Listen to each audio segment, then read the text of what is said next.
Baik teman-teman, kita lanjutkan. Di sini kita sudah dapat ya, pada persamaan 8 ini dapat ditulis menjadi S kuadrat tambah 2 alfa S tambah omega 0 kuadrat. Nah, di sini teman-teman kita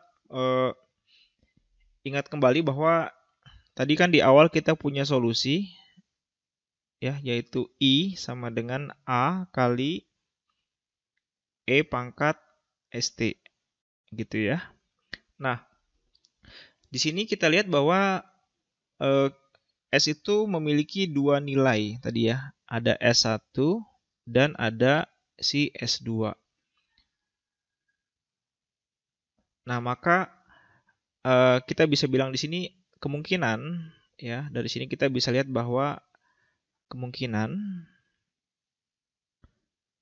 ada dua solusi nih. Ya, yaitu I1 yang kita sebut sebagai A1 E pangkat S1 kali T, dan I2 yaitu adalah A2 kali E pangkat S2T. Nah, kita lihat di persamaan 4 ya. Persamaan 4 tadi kita lihat di atas, persamaan 4. Sebentar, ini dia persamaan 4 kita. Nah, ini ya, persamaan 4. Nah, persamaan 4 ini kan merupakan suatu persamaan diferensial orde 2 ya. Dan ini termasuk dalam persamaan linier. Maka di sini dapat kita lihat ya, bahwa karena dia merupakan persamaan linier, karena persamaan kita D2I dt kuadrat tambah R per L DI dt ya tambah I per LC sama dengan 0. Ini merupakan persamaan linier ya. Maka solusi dari persamaan ini adalah merupakan kombinasi linier. Linier dari dua solusi berbeda. Oke. Nah, sehingga di sini bisa juga kita tuliskan bahwa kita punya suatu solusi total dari persamaan diferensial ini, kita tulis yaitu I T itu sama dengan A1 E pangkat S1T tambah A2 kali dengan E pangkat S2T. Nah, ini ini merupakan solusi dari persamaan diferensial ini ya. Solusinya adalah ini dan merupakan kombinasi linear dari I1 dan I2. Oke. Nah, di sini ada nilai konstanta ya. Terdapat konstanta A1 dan A2. Ini kita harus cari ya. Jadi nilai konstanta A1 dan A2 ya ditentukan dengan cara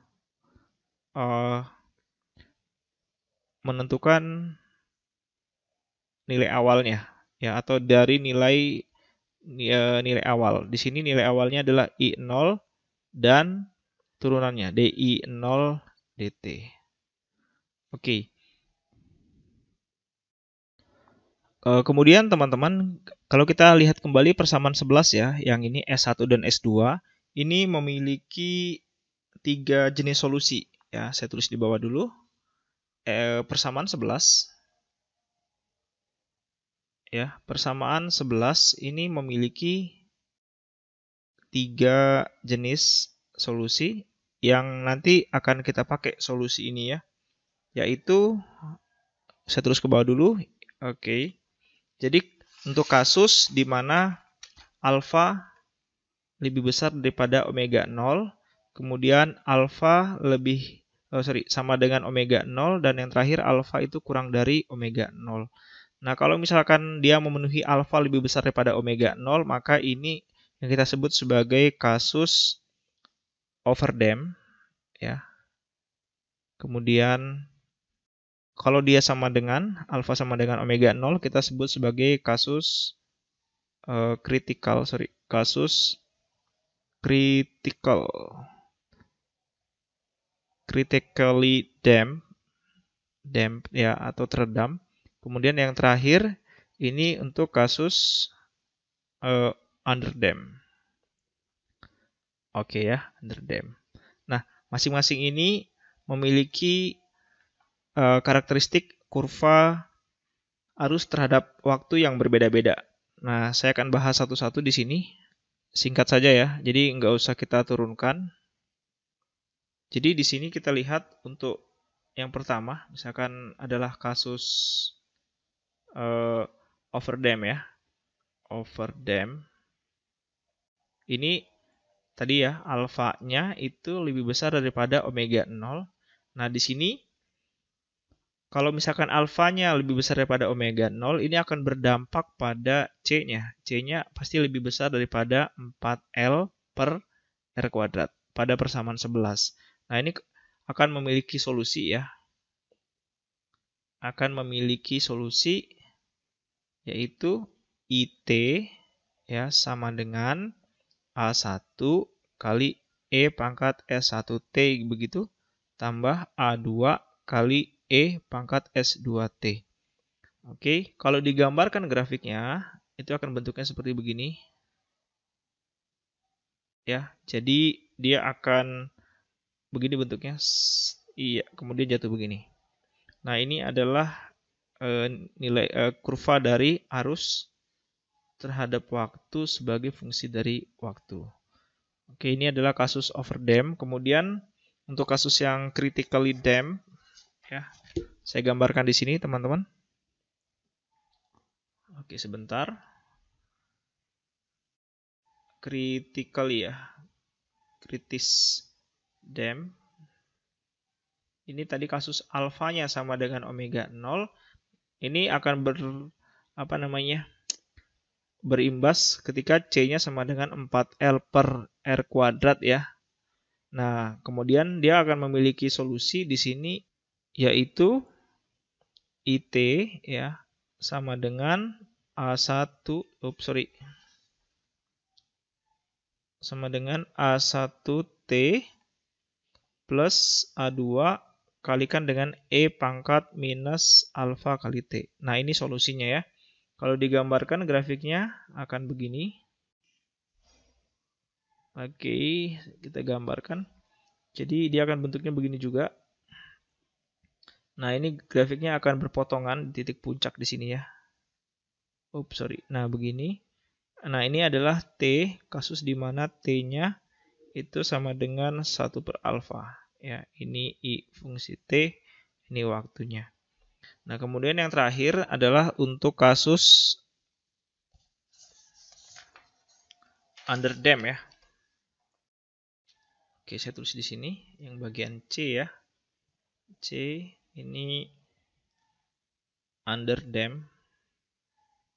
Tadi di kasus ini adalah ketika alfanya kurang dari omega 0. Nah, ini C-nya tentu dia akan kurang dari 4L per R kuadrat ya. Sehingga solusinya akan berupa I fungsi T ya sama dengan E pangkat minus alfa T. Ini ada konstanta B1 cos omega D kali T tambah B2 ya sin omega D kali T. Nah, di sini teman-teman kita punya suatu omega D ya. Kemudian kalau digambarkan grafiknya, jadi grafiknya akan bentuknya seperti begini. Kalau lihat teman-teman di sini ada fungsi cos sama sin ya. Jadi dia bentuk grafiknya itu ada fungsi cosinusnya gitu. Dia akan bentuk cosinus begitu atau sin juga sama, tapi dia akan berkurang secara eksponensial. Jadi kita batasin dulu, ini ada eksponensial begini ya. Eksponensial minus berarti dia akan bentuk berkurang begini. Tapi di dalamnya tuh ada kurva cosinusnya, jadi bentuknya akan kayak begini. Dia akan berosilasi begini. Makin lama makin kecil. Ini adalah I fungsi T dan yang ini adalah T-nya.